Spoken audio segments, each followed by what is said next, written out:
بسم اللہ الرحمن الرحیم۔ ایک ہیومن باڈی میں دل کی اہمیت بہت زیادہ ہوتی ہے۔ کسی بھی انسانی جسم کے لیے دل ایسینشیل ہوتا ہے۔ اگر اس کی دھڑکن بند ہو جائے، ہارٹ بیٹ بند ہو جائے تو وہ موت کی علامت ہے۔ بالکل اسی طرح ناظرین کرام، ایک مسلم سوسائٹی میں مسجد کو یہی حیثیت حاصل ہوتی ہے۔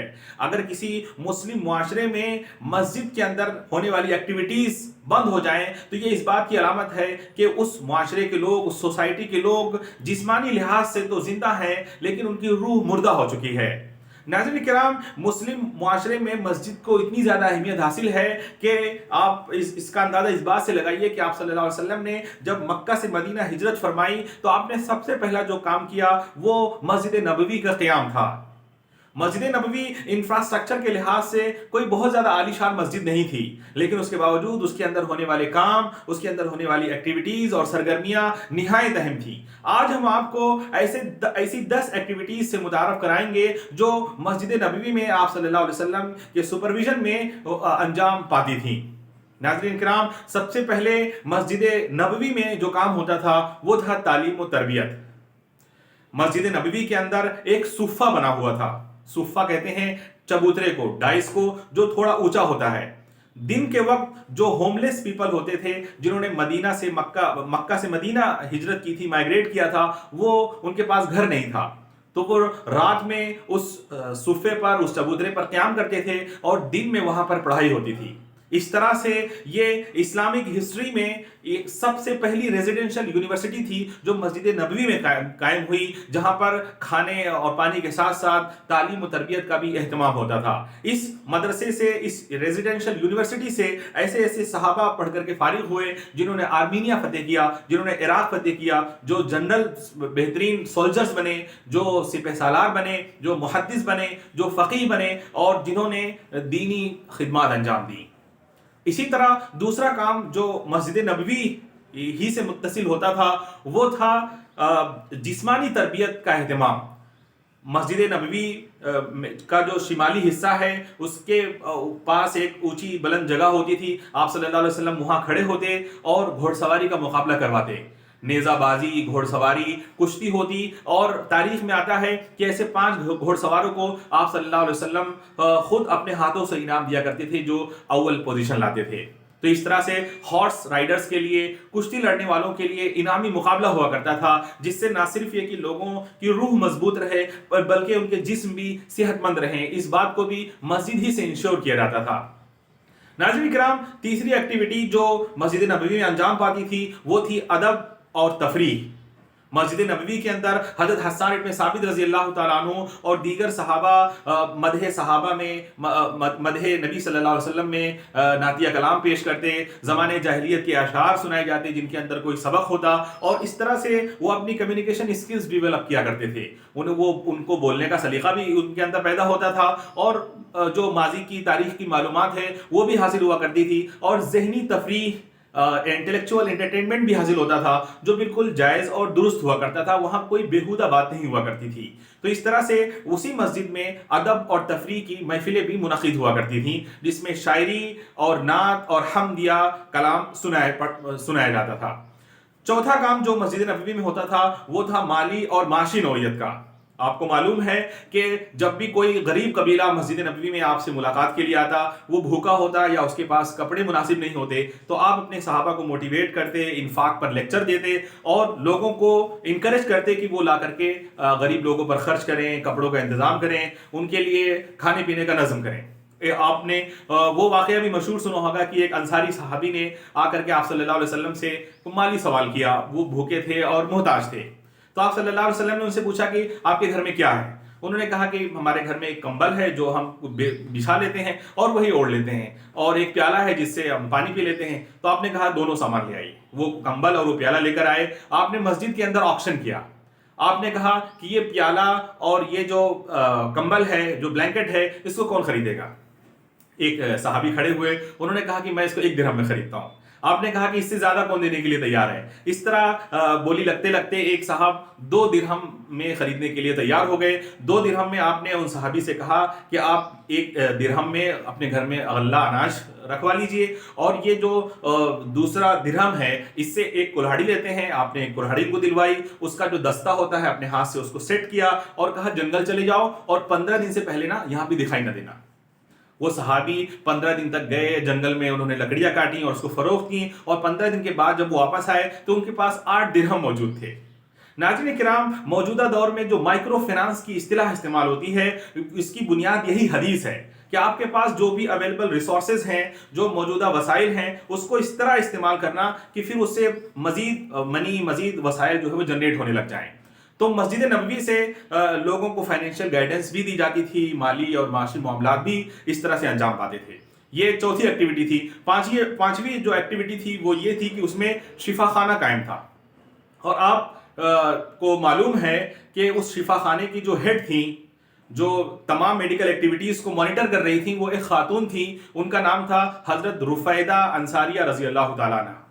حضرت رفیدہ اس میڈیکل ٹیم کی ہیڈ تھیں, اور غزوہ خندق میں جو حضرت زید رضی اللہ تعالیٰ عنہ جب زخمی ہو گئے تو ان کا علاج معالجہ مسجد نبوی میں ہوا ہے, اور وہ حضرت رفیدہ رضی اللہ تعالیٰ عنہ نے کیا تھا. آپ ایک بہت قابل ڈاکٹر تھیں, بہترین نرس تھیں, وہ سب کچھ تھیں اپنے آپ میں. اس سے یہ بھی اندازہ ہوتا ہے کہ مسجد نبوی میں عورتوں کا جو پارٹ تھا وہ بھی بہت زیادہ تھا, اور وہ ایسا نہیں تھا کہ معاشرے سے ان کو کاٹ کے رکھ دیا گیا ہو, بلکہ وہ بھی دینی اور اس طرح کی میڈیکل سرگرمیوں میں مصروف ہوا کرتی تھیں. ناظرین کرام, یہ 5واں کام تھا شفا خانے کا, یعنی ایک ڈسپنسری قائم تھی جس سے غریبوں کا اور جو زخمی ہوتے تھے ان کی مرہم پٹی اور ان کا علاج معالجہ ہوتا تھا. 6واں کام جو مسجد نبوی میں ہوتا تھا وہ یہ تھا کہ جو ڈیلیگیشنز آتے تھے, جو گیسٹ آتے تھے, جو مہمان اور وفود آتے تھے, وہ مسجد ہی میں قیام کرتے تھے, تاکہ مسجد میں جب قرآن پڑھا جائے تو وہ اس کی آواز کو سنیں اور اس سے انسپائر ہوں. مشہور واقعہ ہے کہ قبیلے ثقیف کے لوگ آئے اور وہ 60 کی تعداد میں تھے, اور عبدیہ لیل بھی ان میں شامل تھے. وہی عبدیہ لیل جنہوں نے طائف میں, جب آپ صلی اللہ علیہ وسلم نے طائف کا سفر کیا تھا تو انہوں نے آپ کا مذاق اڑایا تھا اور شہر کے اوباش لڑکوں کو آپ کے پیچھے لگا دیا تھا, اور انہوں نے اتنے پتھر مارے تھے کہ آپ بہت لہو لہان ہو گئے تھے. 3 میل تک آپ کو جو ہے بھاگنا پڑا تھا, اور وہاں ایک باغ میں جا کر کے آپ نے جو ہے وہ قیام کیا تھا. وہی صاحب اس وفد میں آئے نیگوشیشن کرنے کے لیے, تو آپ نے ان کا جو قیام ہے وہ مسجد نبوی میں کیا, اور جب انہوں نے اپنے ساتھ ہونے والا سلوک دیکھا تو وہ جو پوری ٹیم تھی وہ پوری مسلمان ہو گئی. طائف جو کہ لوگ بہت زبردست تھے, کئی دن تک اس کا محاصرہ کیا گیا تھا لیکن وہ فتح نہیں ہوا تھا, لیکن آپ صلی اللہ علیہ وسلم کے اخلاق نے ان کے دل کو فتح کر لیا. تو یہ 6واں کام تھا کہ جو بھی گیسٹ آتے, جو بھی ڈیلیگیشن آتے, ان کو مسجد ہی میں رکایا جاتا. 7ویں نمبر پر جو کام ہوتا تھا وہ یہ تھا کہ عورتوں اور بچوں کو آنے کی پوری اجازت حاصل تھی. باب النساء آج بھی مسجد نبوی میں موجود ہے. عورتیں آتی تھیں, وہ جمعہ کا خطبہ سنتی تھیں, خاص طور پہ جہری نمازوں میں ان کی حاضری ہوا کرتی تھی, اور آپ صلی اللہ علیہ وسلم جس طرح سے مردوں کو خطاب کرتے تھے کبھی کبھی عورتوں کو جا کر کے الگ سے خطاب کرتے تھے. اور آپ کو معلوم ہے کہ ایک مرتبہ آپ نے انفاق پر موٹیویٹ کیا خواتین کو, تو انہوں نے اپنے زیورات صدقے میں دیے, اور اس طرح سے خواتین اور جو بچے ہیں, بچوں کا آپ صلی اللہ علیہ وسلم تو بہت لحاظ کرتے تھے. مسجد کے اندر جب بھی کوئی بچے کے رونے کی آواز آتی تو آپ صلی اللہ علیہ وسلم نماز مختصر کر دیتے, شارٹ کر دیتے, چھوٹی صورتیں پڑھتے, فوراً رکوع میں چلے جاتے. یہاں تک کہ آپ کبھی کبھی نماز پڑھ رہے ہوتے اور سجدے کی حالت میں ہوتے تو نواسے رسول حضرت حسن اور کبھی حضرت حسین رضی اللہ تعالیٰ عنہ وہ آتے اور آپ کی پیٹھ پر بیٹھ جاتے, تو آپ اس وقت تک سجدے سے نہیں اٹھتے تھے جب تک حسن اور حسین پیٹھ سے اتر نہیں جاتے تھے. آپ کی پشت مبارک پر آپ کے نواسے ہوتے تھے, آپ ان کا لحاظ کر کے سجدہ طویل کرتے تھے. بچوں کی آواز آنے پہ نماز مختصر کر دیتے تھے. یعنی جو نماز تھی وہ پوری طرح سے وہ نماز تھی جس میں خلق خدا کی بھی پوری رعایت کی جا رہی تھی. آج کل ہماری مسجدوں میں بچوں کے تئیں بڑوں کا جو رویہ ہے وہ کتنا زیادہ ڈیفرنٹ ہے جو مسجد نبوی میں ہوا کرتا تھا, اس سے آپ اندازہ لگا سکتے ہیں. 8ویں نمبر پر جو مسجد میں کام ہوتا تھا وہ یہ تھا کہ جہاد کی تیاری وہاں ہوتی تھی. جہاد کا مطلب ظالموں کے خلاف لڑنا, آپریسرز کے خلاف, جو انسانوں کا جینا حرام کیے ہوئے تھے وہ مدینہ پہ اٹیک کرنا چاہتے تھے. آپ جانتے ہیں کہ جو غزوہ تبوک ہے، جب یہ بات ہوئی کہ وہ مدینہ پہ حملہ کر سکتے ہیں اور لڑائی کے لیے آ رہے ہیں، تو آپ نے مسجد نبوی میں ہی مشورہ کیا اور صحابہ کو جنگ کے لیے فنانس کرنے پر ابھارا۔ آپ جانتے ہیں کہ اس موقع پر حضرت ابو بکر صدیق رضی اللہ تعالیٰ عنہ جتنا ان کے گھر میں تھا سب کچھ لے آئے تھے۔ حضرت عمر رضی اللہ تعالیٰ عنہ جتنا ان کے پاس تھا اس کا ہاف انہوں نے اللہ کے راستے میں دے دیا تھا، اور جن کے پاس کچھ بھی نہیں تھا انہوں نے رات بھر محنت کی اور کچھ کھجوریں لا کر کے آپ کی خدمت میں پیش کی، تو آپ نے برکت کے طور پہ وہ کھجوریں سامان پہ بکھیر دی تھیں تاکہ ان کا غریبوں کا بھی دل رکھا جا سکے۔ تو یہ جہاد کی تیاری بھی وہاں ہوا کرتی تھی۔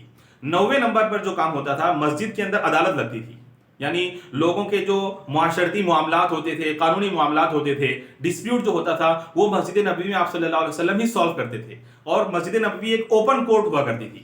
جب عدالت میں گواہ پیش کیے جاتے، ثبوت پیش کیے جاتے، جرح ہوتی، آرگومنٹ ہوتے، تو عام لوگوں کو بھی اس میں شریک ہونے کی اجازت ہوتی تھی۔ اس ہیئرنگ کو سارے لوگ سن سکتے تھے۔ مشہور واقعہ ہے کہ فاطمہ مخزومی کا کیس آپ نے مسجد نبوی میں سماعت کیا اور پھر اس کو سزا بھی سنائی۔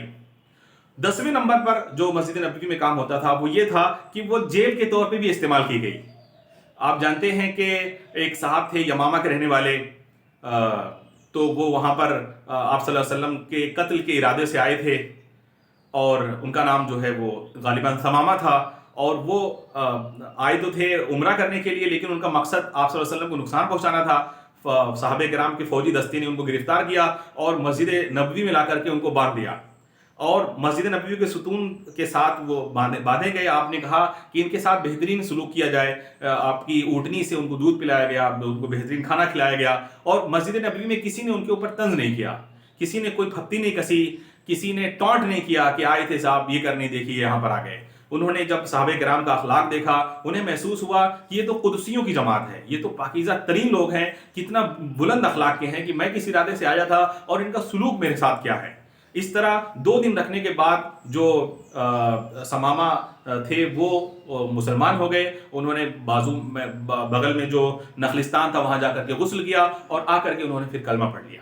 ناظرین کرام، یہ 10 کام تھے، اور ہو سکتا ہے کہ اور بھی رہے ہوں جو تاریخ میں ریکارڈ نہ ہوئے ہوں، لیکن یہ ایٹ لیسٹ 10 ایکٹیویٹیز تھیں جو مسجد نبوی میں انجام پا رہی تھیں۔ آج ہمیں ریفلیکٹ کرنے کی ضرورت ہے، سوچنے کی ضرورت ہے کہ ہم اپنی مسجدوں کو صرف پوجا استھل بنا کے رکھتے ہیں، یا پھر ہم بھی ان میں سے کچھ کام کر سکتے ہیں۔ کیا یہ مسلمان ہونے کا تقاضا صرف یہ ہے کہ مسجد میں 5 وقت آیا جائے اور نماز پڑھ کے ہاتھ جھڑ کے چل دیا جائے، نہ بچوں سے مطلب، نہ بوڑھوں سے مطلب، نہ عورتوں سے مطلب، نہ غریبوں سے مطلب، نہ تعلیم و تربیت سے مطلب، نہ ایجوکیشن سے مطلب، ایک انڈیفرنٹ ہو کر کے لائف گزاری جائے، یا اپنی مسجدوں کو ایک لائف بنایا جائے، زندہ مسجد بنائی جائے جہاں پر انسانوں کی ضرورتیں پوری ہو، مریضوں کا علاج ہو، ڈسپنسری قائم ہو، بچے مسجد سے کنیکٹ ہوں، مختلف سرگرمیاں انجام پا جا رہی ہوں۔ یہ بہتر ہے یا مسجد کو صرف ایک چرچ اور مندر کے طور پر استعمال کرنا وہ بہتر ہے؟ اس کا فیصلہ آج ہمیں ہی کرنا ہے۔ اللہ تبارک و تعالی ہمیں اس بات کی توفیق دے کہ ہم اپنی مسجدوں کو مسجد نبوی کی شکل دے سکیں اور اللہ تعالی کی رضا حاصل کریں۔ آپ کا بہت شکریہ، جزاک اللہ خیر۔